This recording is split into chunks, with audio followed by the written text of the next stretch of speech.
Welcome friends, आप सभी का स्वागत है हमारे यूट्यूब चैनल FOS यानी कि फंडामेंटल ऑफ स्टॉक्स में। दोस्तों, आप लोग हमारे चैनल को लाइक और सब्सक्राइब जरूर कर दीजिएगा, क्योंकि आप लोगों का एक लाइक एक सब्सक्राइब हमें मोटिवेट करता है इस तरह का वीडियो बनाने के लिए, इस तरह का वीडियो बनाकर आप लोगों के सामने लाने के लिए। तो चलिए दोस्तों, हम लोग आ चुके हैं वोडाफोन और आइडिया के एक न्यूज़ सेक्शन पर। यहाँ पर इसका एक बहुत ही शानदार न्यूज़ आया है।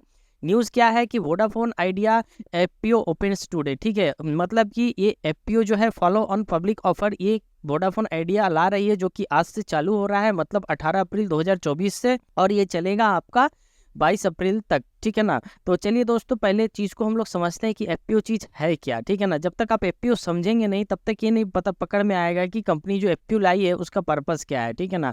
FPO क्या है दोस्तों, मार्केट में देखिएगा, कभी भी कोई भी कंपनी नया लिस्ट होता है तो वो IPO लेकर आता है। ठीक है ना। तो वो IPO लेके आता है, इनिशियल पब्लिक ऑफर। इसके थ्रू से पब्लिक से वो पैसा कलेक्ट करता है और करने के बाद अपने बिजनेस के ग्रो में लगाता है। सिंपल भाषा में मैं बता रहा हूँ दोस्तों। अब क्या है FPO, क्या है फॉलो ऑन पब्लिक ऑफर, ये भी एक प्रोसेस है IPO की तरह ही। ठीक है ना। लेकिन इसमें क्या है, कुछ कंडीशन है। कंडीशन क्या है कि मार्केट में जो कंपनी FPO ला रहा है वो ऑलरेडी लिस्टेड होना चाहिए, लेकिन अभी अचानक वो अनाउंस कर रहा है कि नहीं, हम FPO लेके आ रहे हैं। मतलब क्या है कि वो कुछ नया शेयर और इशू करने वाला है कंपनी।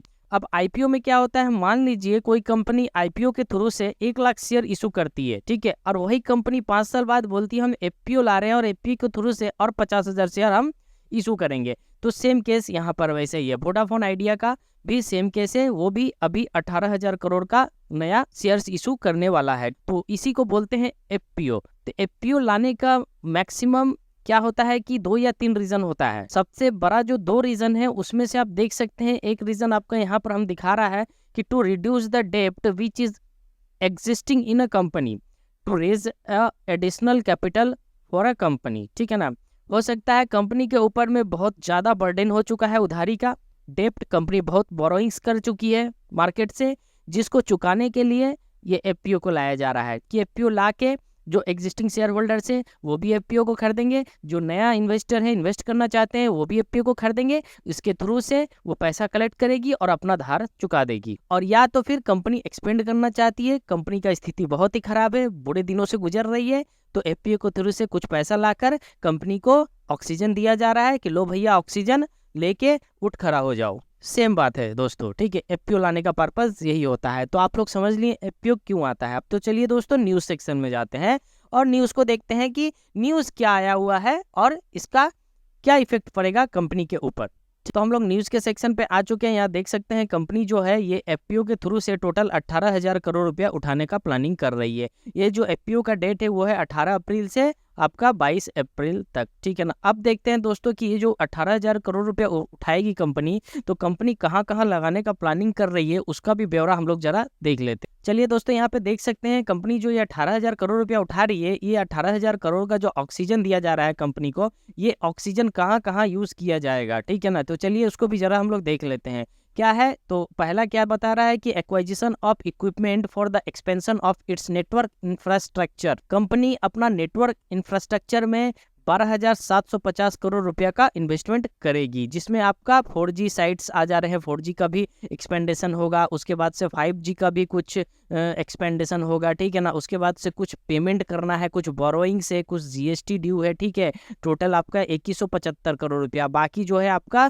जनरल कॉर्पोरेट पर्पज से ये कंपनी पैसे को अपने पास रखेगी। तो टोटल आप देख सकते हो दोस्तों, जो ये 18,000 करोड़ का ऑक्सीजन जो वोडाफोन आइडिया को दिया जा रहा है, हो सकता है कंपनी में थोड़ा सा बूस्ट आ जाए। ठीक है, लेकिन बट हम लोगों को अभी अगर इसको बाय करना है तो आपको थोड़ा वेट करना होगा।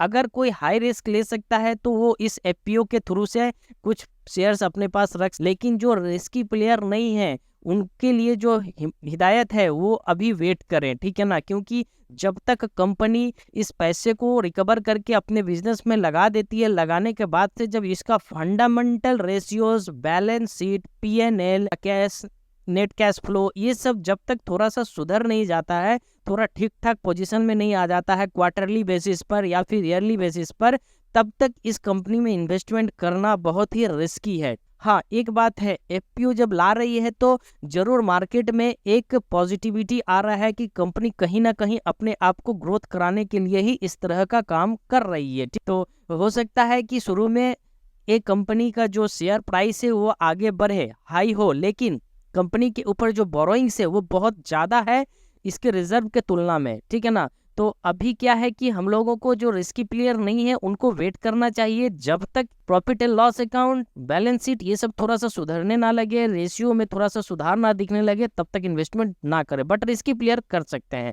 दोस्तों मैं इसका फंडामेंटल का पूरा वीडियो मैं डाल दूंगा, ठीक है ना। आप लोगों को लिंक भी भेज दूंगा, आप लोग उस लिंक पे क्लिक करके उस वीडियो को पूरा देख लीजिएगा, तो आप लोगों का न्यूज़ प्लस फंडामेंटल दोनों क्लियर हो जाएगा।